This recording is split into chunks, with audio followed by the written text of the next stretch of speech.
So, when it comes to reviewing your estate planning documents, it's not just about looking at one document. So, let's just say you have a will. Let's say you also have a trust. It's not just about reviewing one of those documents, it's about reviewing all of your documents as one.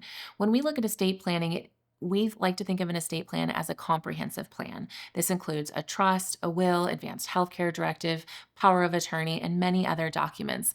And so when we sit down with clients to review those plans, it's important that we look at all of them together because a lot of times they do interact with each other and they will have a lot of the same agents listed. So it's important that they are all updated at the same time. So, when updating your estate planning documents, there are certain legal requirements that need to be met. A valid will or a valid trust are important because without them being valid, they essentially don't exist.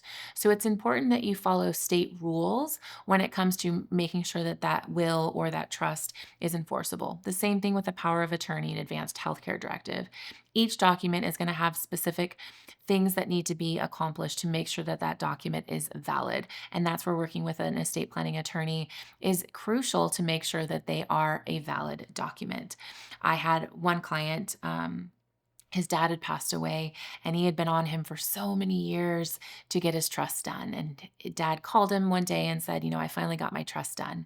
Many years later, dad passed away. Client comes to me and says, my dad had his trust done. We should be able to avoid probate court. And when I take a look at it, I get to the last page and I realize that dad had never actually signed his trust. So, what does this mean? It means that it wasn't valid. So, we had to take his very large estate through probate court. And this is something that the son had urged and urged his father to do. And he thought he did it. And unfortunately, because it was not signed properly, it was an invalid document.